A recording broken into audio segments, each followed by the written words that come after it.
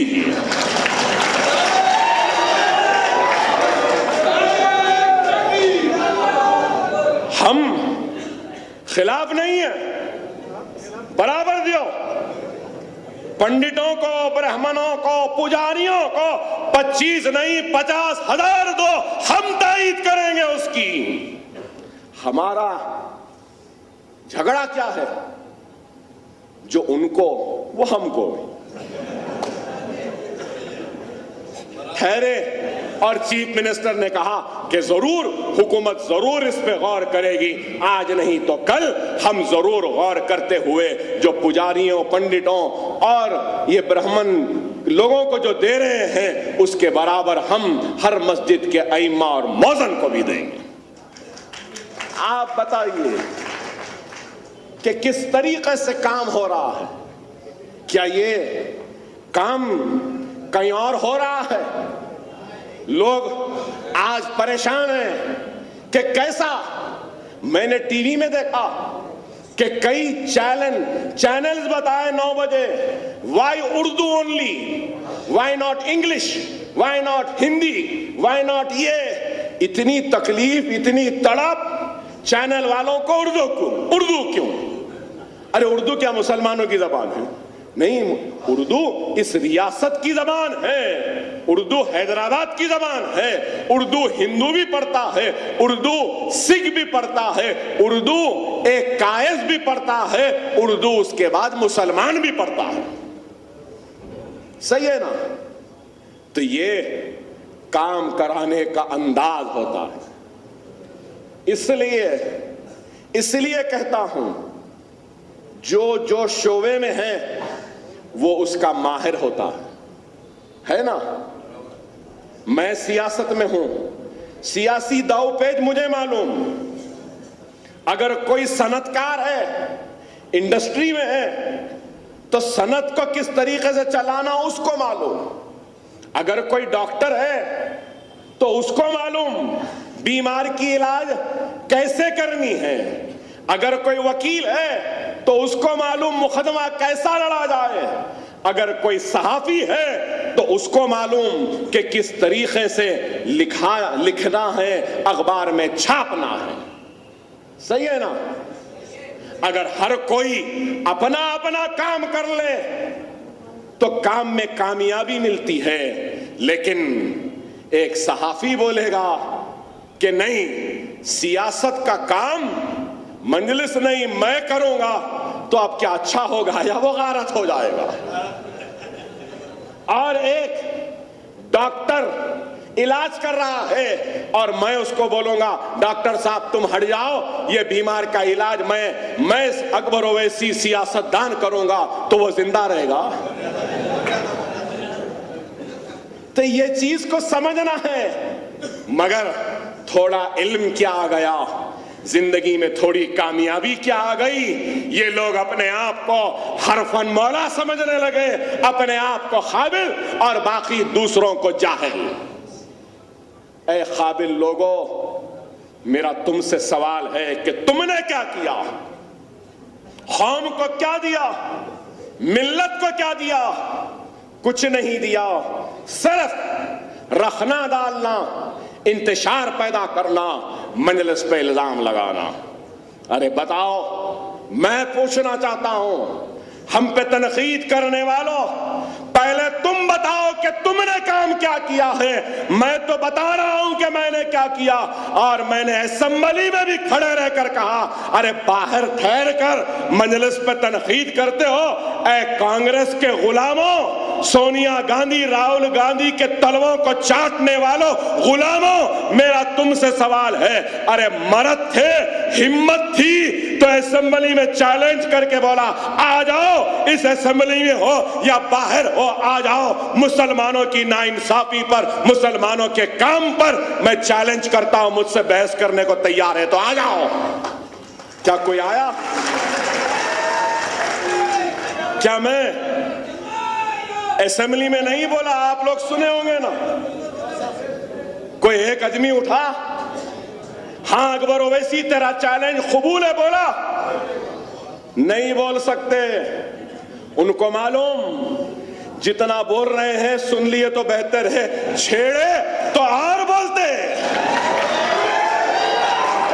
ان کو معلوم دنیا اب تک 15 منٹ سے پریشان ہے، پھر اب 10 منٹ بولا، پھر 15 منٹ بولا، یہ تو اور ہو جائے گا، تو لہذا خاموش، سب خاموش بیٹھ گئے، نکل گئے۔ ہاں بتاؤ میرے بھائی کہ آج مجلس کام کر رہی ہے، کام کے ذریعے اپنی پہچان بنا رہی ہے، اور یاد رکھو، اس بات کو یاد رکھو، دنیا اسی کے سامنے جھکتی ہے جس کے پاس طاقت ہوتی ہے۔ مجلس کے پاس طاقت ہے، اس لیے یہ لوگ جھک رہے ہیں، اور ہماری طاقت آپ کی وجہ سے ہے، مسلمانوں کے اتحاد کی وجہ سے ہے۔ مسلمانوں کے اتحاد اور دعاؤں کی وجہ سے۔ اگر آپ کا اتحاد نہیں، آپ کا اعتماد نہیں، آپ کی دعائیں نہیں، تو پھر ہماری بھی کوئی طاقت نہیں، ہماری بھی کوئی قوت نہیں۔ اور اس چیز کو یاد رکھ لو، اس چیز کو یاد رکھ لو کہ جماعتی وابستگی رہی تو سب کچھ ہوگا۔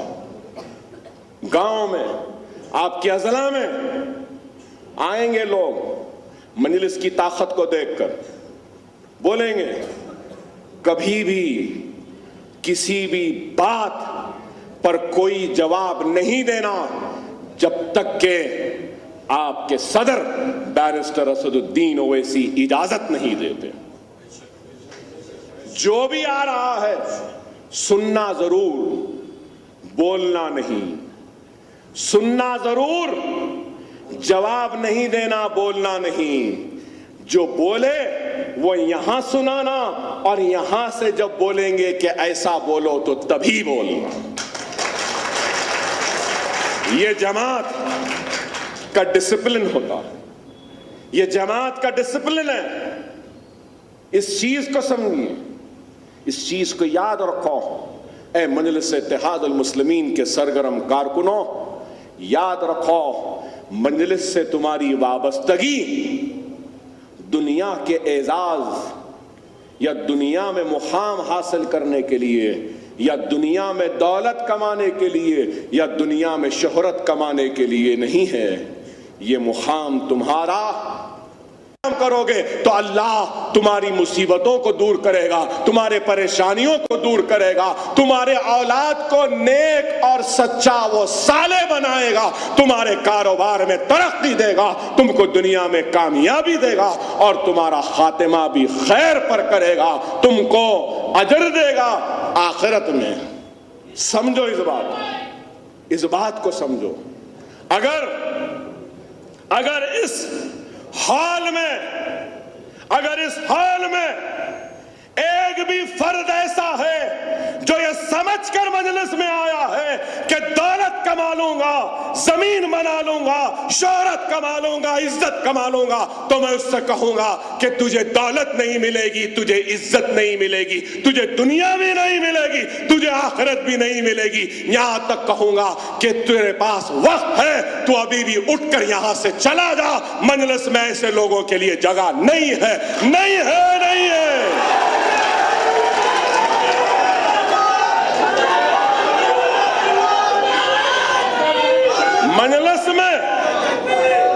مجلس میں جگہ ہے تو اخلاص والوں کے لیے ہے, مجلس میں جگہ ہے تو ایمان والوں کے لیے ہے, مجلس میں جگہ ہے تو آخرت کی فکر کرنے والوں کے لیے جگہ ہے.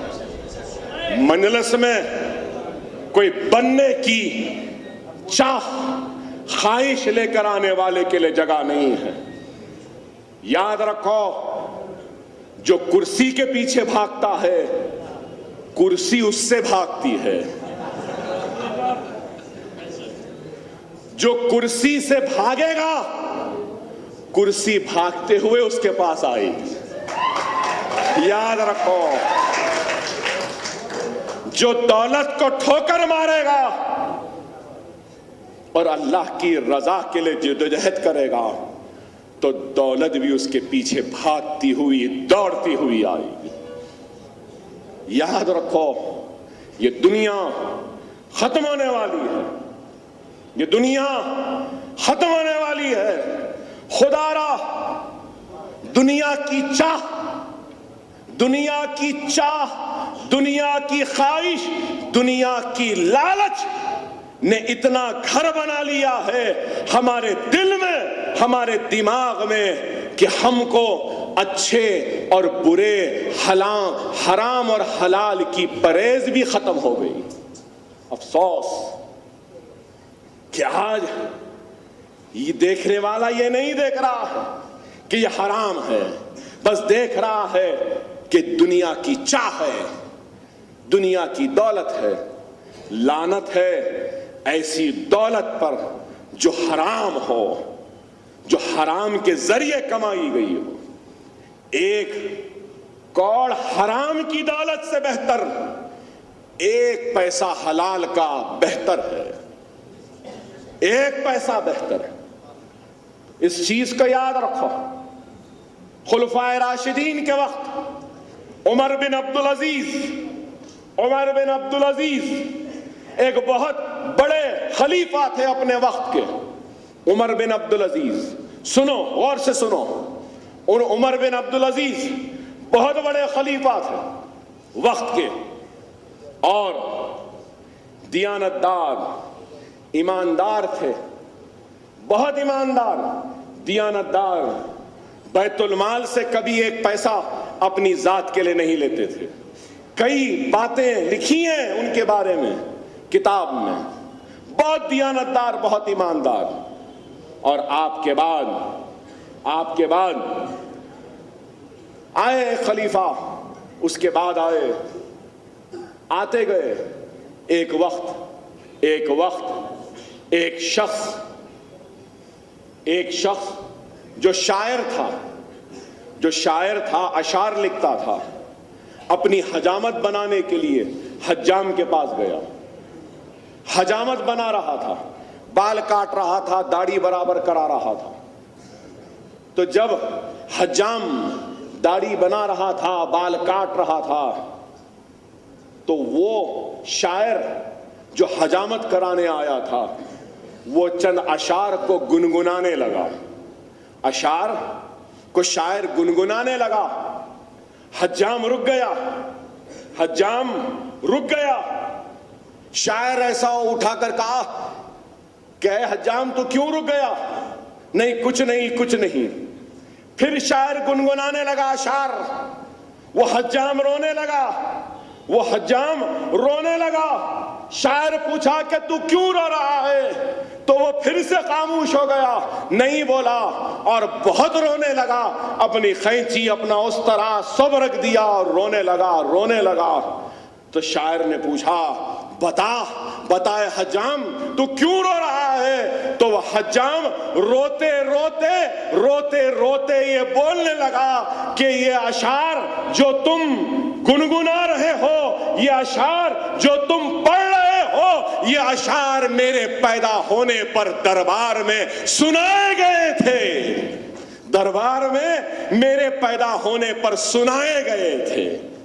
مطلب عمر بن عبدالعزیز کے بعد کے جو بادشاہ تھے ان کی اولاد میں سے تھا کہ دیکھو وہ کہہ رہا ہے کہ میں اس وقت کے بادشاہ کی اولاد ہوں.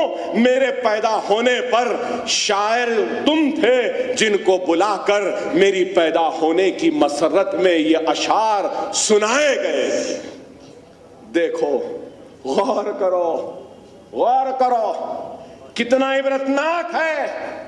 اور عمر بن عبدالعزیز کی آل اور ان کی اولاد کے بارے میں تاریخ اسلام میں لکھا ہے کہ سب سے زیادہ اسلام کو آگے بڑھانے کے لیے, جہاد کے لیے سب سے زیادہ اگر کسی نے پیسہ دیا ہے, اپنی دولت دی ہے, تو عمر بن عبدالعزیز کی اولاد نے دی تھی. اور عمر بن عبدالعزیز کے انتقال فرمانے کے بعد اس وقت کے اور اس وقت کے اگر دیکھیں تو صرف تین پیسے کچھ تھے ان کے جو ان کی اولاد میں تقسیم ہوئے.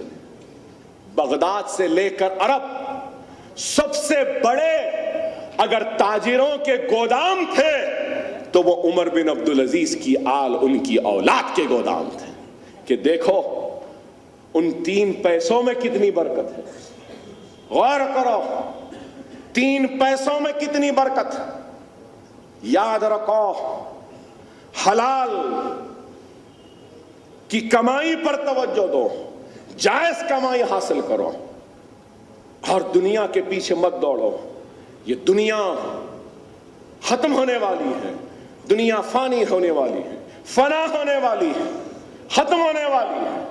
دنیا بے شک حسین ہے, دنیا میں خوبصورت چٹان ہے, برف سے ڈھپے ہوئے پہاڑ ہیں, دنیا میں خوبصورت درخت ہیں, دنیا میں خوبصورت پھل ہیں, دنیا میں خوبصورت پھول ہیں, دنیا میں حسن ہے عورت کا, دنیا میں مرد کی جواں مردی ہے, دنیا میں ہیرے ہے, دنیا میں موتی ہے, دنیا میں بہت سونا ہے, بہت کچھ ہے, سب کچھ ہے. لیکن یاد رکھو دنیا میں ایک سب سے بڑا عیب ہے, اور وہ عیب کیا ہے کہ دنیا ختم ہونے والی ہے. دنیا ختم ہونے والی ہے. میں آپ سے پوچھنا چاہتا ہوں, اگر یہ دکان ہے, آپ کی کمائی ہے, آپ کو معلوم ہو جائے کہ دکان بند ہونے والی ہے, تو کیا آپ اپنی کمائی اس دکان میں لگائیں گے؟ لگائیں گے؟ تو پھر یہ دنیا جو ختم ہونے والی ہے اس کے پیچھے کیوں دوڑ رہے ہو؟ یہ میرا سوال ہے تم سے. اس کے پیچھے کیوں دوڑ رہے ہو؟ ارے آپ غور کرو نوجوانوں, یہاں نوجوان بہت ہیں. ان نوجوانوں سے کہوں گا کہ اگر آپ کے گھر میں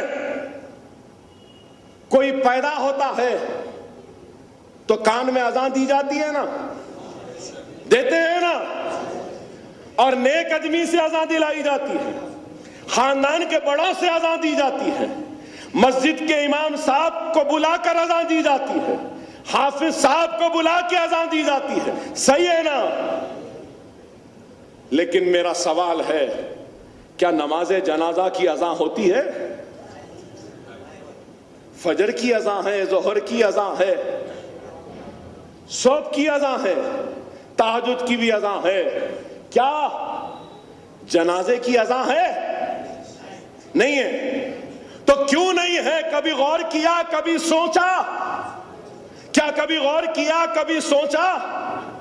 ارے جب پیدا ہوتے ہیں تو اللہ کان میں اذان دلا کر یہ کہہ رہا ہے کہ اذان ہو چکی ہے, اب نماز جنازہ کا انتظار کر. جتنا وقفہ اذان اور جماعت کے ٹھہرنے میں ہے, اتنا ہی وقت انسان کے زندگی اور موت میں ہے.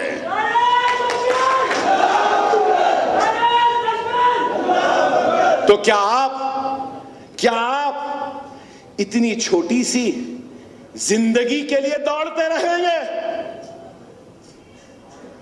ارے رسول اللہ صلی اللہ علیہ وسلم نے حدیث شریف میں ارشاد فرمایا, اس انگلی یہ چھوٹی انگلی, اس کو سمندر میں ڈبا دو, جتنا یہ انگلی بھیگے گی یہ تمہاری زندگی ہے اور سمندر کے مانند تمہاری آخرت ہے. کہا ہم اس انگلی کے بھگونے کی مانند دنیا کی فکر کرتے ہیں, لیکن سمندر کے برابر آخرت کی فکر نہیں کرتے. اللہ قرآن میں ارشاد فرماتا ہے کہ میں اس وقت تک بندے کی مدد نہیں کروں گا جب تک کہ وہ خود اپنی مدد نہیں کرتا. اٹھو مسلمانوں, اٹھو, وقت کا تقاضا ہے, اٹھو, اپنے صفوں میں اتحاد کا پیدا کرو, اپنے روٹھے ہوئے اللہ کو منا لو, اپنے گناہوں سے توبہ کرو, سجدے میں گر جاؤ, گڑ گڑاؤ, اللہ سے معافی مانگو, اللہ سے معافی مانگو. رسول اللہ صلی اللہ علیہ وسلم حدیث شریف میں ارشاد فرماتے کہ اللہ کو اپنے بندے کے کئی اعمال پسند ہیں, ان میں سے سب سے زیادہ ایک عمل ہے جو اللہ کو بہت پسند ہے. وہ عمل کون سا ہے؟ جب ایک بندہ اپنے گناہوں سے توبہ کرتا ہے, اللہ سے ڈرتا ہے اور سجدے میں گر جاتا ہے, گڑ گڑاتا ہے, اللہ سے معافی کی فریاد کرتا ہے, بھیک مانگتا ہے, اپنے گناہوں کو یاد کر کر خوف الہی میں روتا ہے, تو اس کے آنکھ سے آنسو جب گرتے ہیں تو ایک آنسو جیسے ہی گر جاتا ہے, اللہ سبحانہ و تعالی اس گنہگار کے سارے گناہوں کو معاف کر دیتا ہے. ایسا معاف کر دیتا ہے کہ جیسے وہ ابھی ابھی اپنے ماں کے پیٹ سے نکل کے دنیا میں قدم رکھا. سنے, سمجھے, اور خوف الہی, خوف اللہ میں جب ایک بندہ ڈرتا ہے, گھبراتا ہے, اپنے گناہوں سے توبہ کرتا ہے, تو اس کے گناہ ایسے معاف ہو جاتے ہیں جیسے ایک درخت سے سوکھے پتے جس طریقے سے جھڑتے ہیں اس طریقے سے اس کے گناہ جھڑ جاتے ہیں. خدا را سمجھو نوجوانوں, سمجھو, ہمارا تخت گیا, ہمارا تاج گیا, ہمارے محلات گئے, ہماری حکومت گئی, سب کچھ گیا. آج بہت کچھ ہو رہا ہے. غیروں پہ تنقید کرنے کے بجائے اپنے گریبان میں جھانک کر دیکھ لو, ہم اللہ سے دور ہو گئے, اس وجہ سے یہ دن دیکھنا پڑ رہا ہے. ہم قرآن سے دور ہو گئے, اس لیے یہ دن دیکھنا پڑ رہا ہے. ہم شریعت سے دور ہو گئے, اس لیے یہ دن دیکھنا پڑ رہا ہے. ہم نماز سے دور ہو گئے, اس لیے یہ دن دیکھنا پڑ رہا ہے. ہم مساجدوں کو ویران کر دیے, اس لیے یہ دن دیکھنا پڑ رہا ہے. ہم غریبوں کی مدد کرنے سے دور ہو گئے, اس لیے یہ دن دیکھنا پڑ رہا ہے. ہم یتیموں کا سہارا نہیں بن رہے ہیں, اس لیے یہ دن دیکھنا پڑ رہا ہے. ہم حلال سے زیادہ حرام کے پیچھے بھاگ رہے ہیں, اس لیے یہ دن دیکھنا پڑ رہا ہے. ہم آخرت کو چھوڑ دنیا کے پیچھے دوڑ رہے ہیں, اس لیے یہ دن دیکھنا پڑ رہا ہے. اس لیے یہ دن ہے. سمجھو, آسان ہے کھڑے رہ کے تنقید کرنا, یہ بی جے پی ایسا کر رہی, یہ سنگھ پریوار ایسا کر رہا, یہ آر ایس ایس ایسا کر رہی, یہ موہن بھاگت ایسا کر رہا. ارے بہت اچھا ہے, آسان ہے, آپ نعرے بھی لگائیں گے, چیخیں گے, چلائیں گے بھی, لیکن خدا را ان سب چیزوں سے پہلے آپ یہ دیکھو کہ آپ کی غلطی کیا ہے. آپ نے کیا غلطیاں کی؟ اگر آپ اپنی زندگیوں میں اصلاح نہیں کریں گے تو پھر ایسے ہی تباہی وہ بربادی کو ہم کو دیکھنا پڑے گا۔ خدا را آج میں آپ سے کہنا چاہتا ہوں، آج لوگ کہتے ہیں سینسس کہتا ہے 17 کروڑ، کوئی 20 کروڑ، میں اپنی ہر تقریر میں 25 کروڑ کہتا ہوں مسلمان۔ ٹھیک ہے، 25 ہونے دو، 17 ہونے دو، 20 ہونے دو، آج ہے نا، یہ آج ہے نا، تو 1000 برس پہلے کتنے تھے ہوں گے؟ 1000 برس پہلے کتنے تھے ہوں گے؟ کیا اتنے ہی تھے؟ اتنے ہی تھے؟ نہیں تھے نا۔ 1000 برس تو 1000 گنا کم تھے ہوں گے، صحیح ہے نا؟ جب کم تھے تو سر پہ تاج تھا، جب کم تھے تو بیٹھنے کو تخت تھا، جب کم تھے تو اشاروں سے حکومت ہوتی تھی۔ کیوں؟ اس لیے کہ کم تھے لیکن سر اللہ کی بارگاہ میں جھکتا تھا، ہاتھ اللہ سے مانگتے تھے، اس لیے اللہ نے ان سروں کی حفاظت کی، ان سروں پہ تاج پہنائے، بیٹھنے کے لیے تخت دے دیا۔ سمجھو میری اس بات کو۔ شہنشاہ بابر کثرت سے شراب پیتے تھے، کثرت سے پانی پت کی پہلی چڑھائی ہوئی، شکست ہوئی تو شہنشاہ بابر سجدے میں گر گیا اور کہنے لگا، اے اللہ تو مجھے کامیابی و کامرانی عطا کر، اور تو کامیابی و کامرانی عطا کرے گا تو میں اسلام کی سربلندی کے لیے کام کروں گا، اور کامیاب ہو گیا تو اے اللہ تجھ سے وعدہ کرتا ہوں کہ شراب کو ترک کر دوں گا، اور سجدے میں گر کر گڑ گڑا کر یہ دعا کی اور اپنے گناہوں سے توبہ کیا، گناہوں سے توبہ کی۔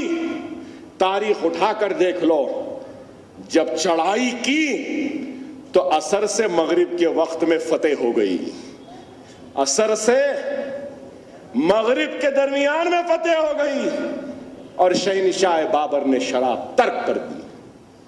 سوچو، اگر یہ بھی نہیں تو میرے بھائی، اگر تمہارا ایمان ابھی بھی کمزور ہے تو تمہارے ایمان کو مضبوط کرنے کے لیے مجھ سے بڑی نشانی، مجھ سے بڑا ثبوت اور کون ہوگا؟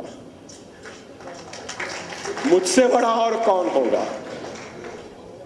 3 گولیاں ضرب پورے جسم پہ، 350 ٹاکے تھے، یہ پیٹ سے، ہاتھ پہ، سب پہ گولیاں تھیں، آج بھی گولی ہے، لیکن حیدرآباد کے مسلمانوں کی دعائیں تھیں، اور ایمان اور دعاؤں کی قبولیت کو دیکھو کہ لوگ تو سمجھے کہ مر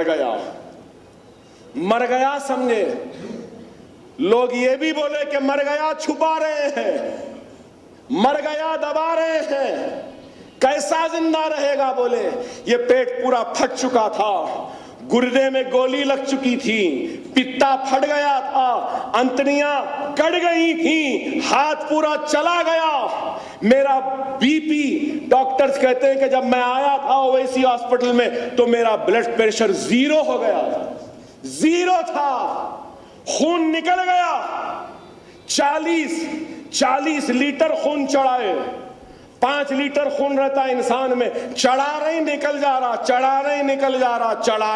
جا رہا۔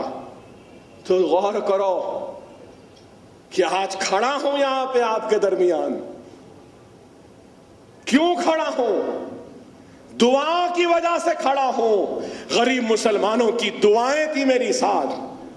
تاریخ کو جو پڑھے ہیں، جو دیکھے ہیں، کہتے ہیں کہ تاریخ حیدرآباد میں کسی کے لیے اتنی دعا نہیں ہوئی جتنی دعا میری حیات کے لیے ہوئی، یہ اللہ کا فضل و کرم ہے۔ کئی دن تک لوگ مئی کی گرمی میں روڈ پہ کھڑے ہیں، کھانا نہیں کھا رہے ہیں, کھڑے ہیں کیئر ہاسپٹل کے سامنے, اویسی ہاسپٹل کے سامنے, نماز ہو رہی ہے, جمعہ بھی وہی ہوا, لوگ کہتے ہیں مجھے کیا نہیں ہم چھوڑ کے نہیں جا سکتے. ارے انسان مرنے کے بعد, اس انسان کے مرنے کے بعد لوگ آتے ہیں, لوگ کہتے ہیں کہ اچھا آدمی تھا, اچھے کام کیا, لاکھوں لوگ آتے ہیں, لیکن وہ بہت کم لوگ ہوں گے جو اپنی زندگی میں, اپنی زندگی کے لیے, اپنی حیات کے لیے اتنی لوگوں کے دعاؤں کو دیکھ سکے. ان خوش نصیبوں میں سے میں, ان خوش نصیبوں میں سے میں.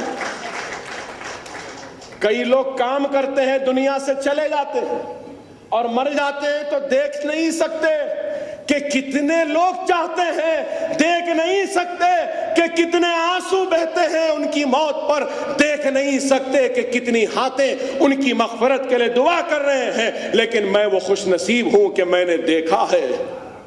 الحمدللہ. کیوں آئے؟ میرے لیے دھوپ میں کیوں کھڑے رہے؟ کیوں دعائیں کی؟ کیوں؟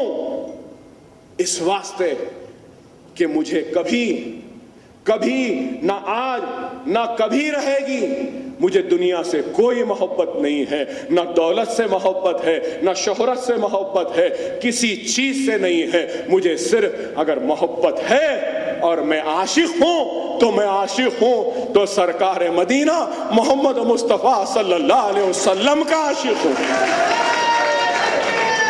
میں میرے آقا کا غلام ہوں, میں کملی والے کا غلام ہوں, میں سبز گنبد والے کا غلام ہوں.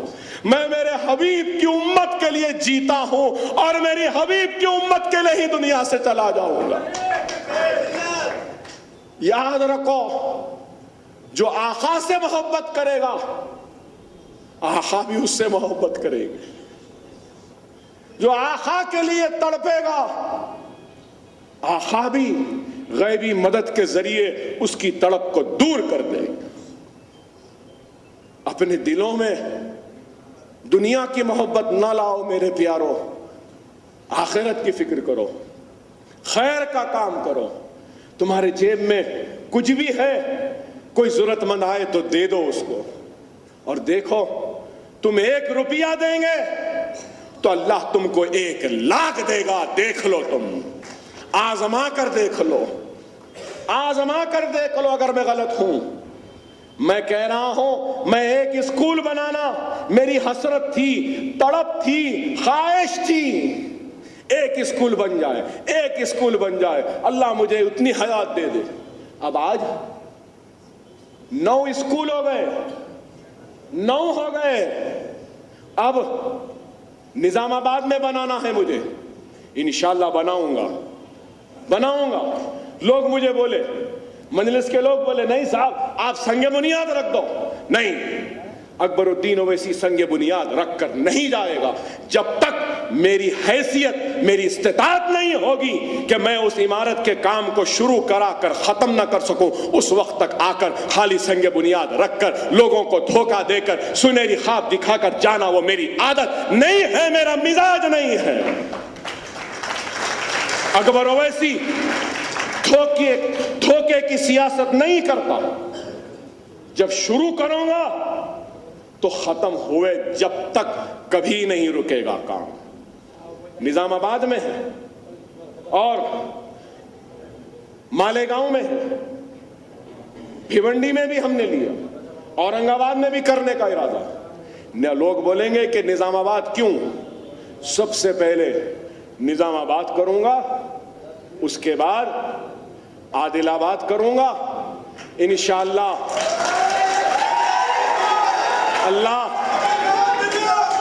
اللہ اگر مجھے دے گا تو وعدہ ہے کہ نرمل میں بھی کروں گا.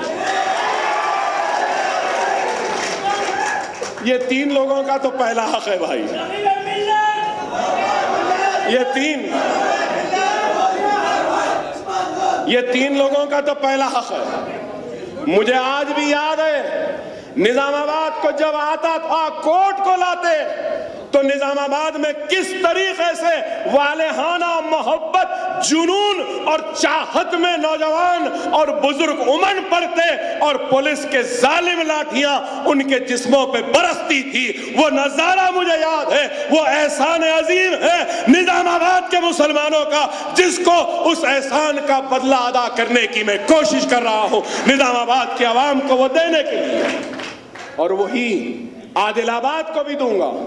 40 دن جیل میں رہا، جب جیل سے دواخانے کو جاتا تو اس وقت کس طریقے سے عادل آباد کے مسلمان جوق در جوق پرواہ کیے بغیر نکل پڑتے تھے میرے لیے، میں اس احسان کو، اس محبت کو بھولا نہیں سکتا۔ نرمل کے لوگ بھی جس دن لایا گیا، مار کھائے، مقدمے ہوئے، پریشان ہوئے، لوگ میرے ساتھ جیل بھی گئے، میں اس کو بھی نہیں بھولاتا۔ اکبر الدین اویسی کے لیے اگر کوئی ایک چھوٹا سا کنکر بھی اٹھا دے تو اللہ اور اس کے رسول کی قسم اکبر الدین اویسی اس احسان کو کبھی نہیں بھولتا۔ یہ تو بہت بڑا ہے، یہ تو بہت بڑا کام ہے۔ عادل آباد سے لے کر سنگاریڈی کوٹ تک راستے میں سارے لوگ کھڑے رہتے، دیکھتے، ہاتھ اٹھا کر دعا دیتے، پولیس مارتی، ہٹاتی، لیکن یہ لوگ کھڑے رہتے، چھپ کے رہتے، دور سے گاڑی آتی دکھی تو دوڑ کر آتے، سلام کرتے، نعرے لگاتے، چلے جاتے۔ کیا ان نظاروں کو میں بھولا ہوں؟ نہیں بھولا۔ اگر آج دنیا کو اکبر الدین اویسی کی تقریر پسند نہیں آتی ہے تو ان سے کہنا چاہتا ہوں، تم جیسا دو گے ویسا میں تم کو لوٹا کر دوں گا، اس لیے برا دکھتا ہوں۔ 50 برس سے تم نے دیا، ہم لیتے رہے، اب ہم دیے تو اتنی تکلیف۔ تم تو سمجھتے تھے کہ ہم گونگے ہیں، ہمارے حلق میں زبان نہیں، یہ تو مظلوم ہے، ان کو مارو، پیٹو، کچھ بھی کرو، یہ کچھ نہیں کر سکتے۔ لیکن مجلس نے بتا دیا، ہندوستان کے ہر اس شخص کو جس کے سینے میں فرقہ پرستی ہے، اس کو بتا دیا کہ ہم گونگے نہیں ہیں، ہم بہرے نہیں ہیں، ہمارے حلق میں بھی زبان ہے، اگر ہم بولنے لگے تو تم ہماری زبان کی آتش نوائی کا مقابلہ نہیں کر سکتے۔ ہم کو چھیڑو مت، ہم کو چھیڑو مت، چھیڑیں گے تو پھر ہم بھی چھوڑنے والوں میں سے نہیں ہیں، ہم چھوڑنے والوں میں سے نہیں ہیں۔ کیا جو گولیوں سے نہیں ڈرا، جو چاقوں تلواروں سے نہیں ڈرا، جو جیل میں رہنے سے نہیں ڈرا، وہ اب کیا ڈرے گا بھائی؟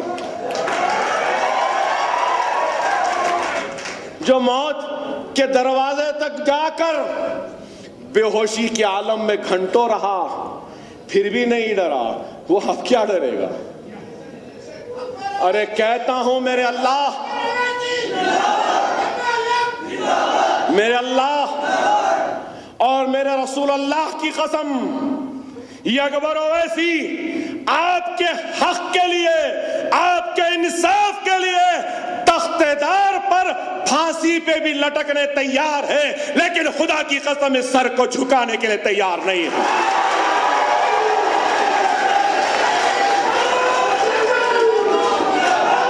یہ سر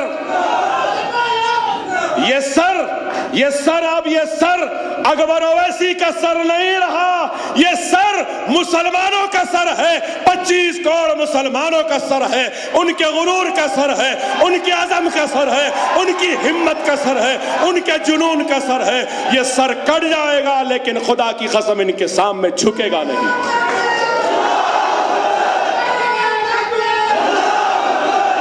خدا نہ، اس چیز کو یاد رکھو، اس چیز کو یاد رکھو، ہمارے الفاظ کی طاقت یہ جملوں کی بندی، یہ عزم، یہ ارادہ، یہ ہمت کہاں سے آتی ہے؟ یہ ہمت، یہ عزم، یہ طاقت، یہ جملے، یہ الفاظ رسول اللہ کی محبت میں نکلتے ہیں، آپ کے دعاؤں کی وجہ سے نکلتے ہیں، آپ کے اتحاد کی وجہ سے۔ اگر آپ، دنیا کہتی ہے کہ اکبر اویسی اچھا مقرر ہے، بے باک ہے، ڈرتا نہیں ہے، ہمت والا ہے، ارے میری ہمت میرا صدر ہے، میری ہمت میری جماعت ہے، میری طاقت دارالسلام ہے، میرے الفاظ یہ جنون میرے یہ کارکنوں کی دین ہے۔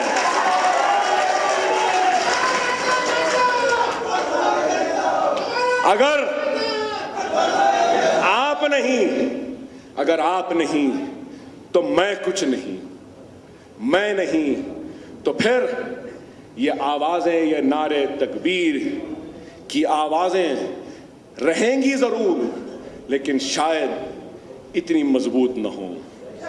میں آپ سے ہوں اور ہم سب جماعت سے ہے، اور جماعت مسلمانوں کے اتحاد سے ہے۔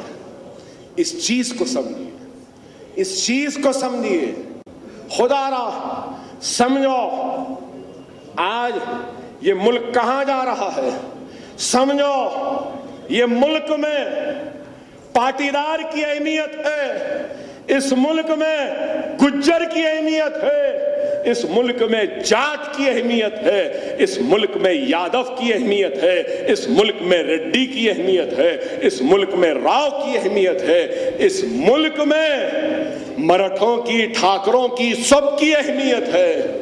تو سوال یہ ہے ہماری اہمیت کیوں نہیں؟ کیوں نہیں؟ ارے میرے بھائی، آج لوگ کہتے ہیں کہ مجلس بی جے پی کی ایجنٹ، ارے ہم ان کے ایجنٹ ہو جائیں گے جن کے جسم پر ہماری ماں بہن کے خون کے دھبے؟ کیا ہم ان کے ایجنٹ ہو جائیں گے جو ہمارے اللہ کے گھر کو شہید کرتے ہیں؟ کیا ہم ان کے ایجنٹ ہو جائیں گے جو ہماری شریعت کا خاتمہ کرنا چاہتے ہیں؟ ہم ان کے ایجنٹ ہو جائیں گے جو ہم کو کاٹتے ہیں، ہم کو پیٹتے ہیں، ہم کو ختم کرنا چاہتے ہیں؟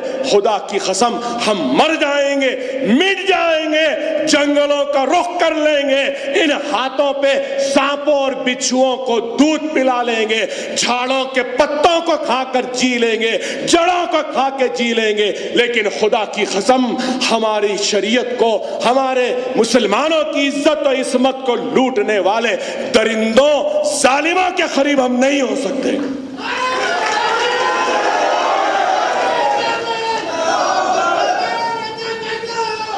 اس پار کی جماعت نظام آباد، بھینسا، عادل آباد میں چھوٹی چھوٹی جماعت، تانڈور کی چھوٹی، نرمل کی چھوٹی بولتے تھے، نہیں جا رہے تو نہیں جا رہے، اب جا رہے تو بی جے پی کے ایجنٹ۔ آپ بتائیے، کرے تو بھی بولتے، نہیں کرے تو بھی بولتے۔ آپ غور کرو، دنیا ہم کو آج سے 25 برس پہلے بھی سودے باز کہہ کر مخاطب کرتی تھی، بے ایمان کہتی تھی، چور کہتی تھی۔ میرے مرحوم والد کو بابری مسجد کا سوداگر کہہ کے مخاطب کیا، لیکن ہم نے پرواہ نہیں کی، ہم نے پرواہ نہیں کی۔ میرے والد مرحوم صدر نے مکہ مسجد کے منبر پر ٹھہر کر کہا کہ اے اللہ تجھے تیری قہاریت کا واسطہ، تجھے تیرے جلال کا واسطہ، اگر میں نے بابری مسجد کا سودا کیا ہے یا اپنی زندگی میں ایک پیسہ حرام کھایا ہے، تو اے اللہ تو مجھے اور میری آل اولاد کو نیست و نابود کر دے، تباہ و تاراج کر دے۔ کیا ہے کوئی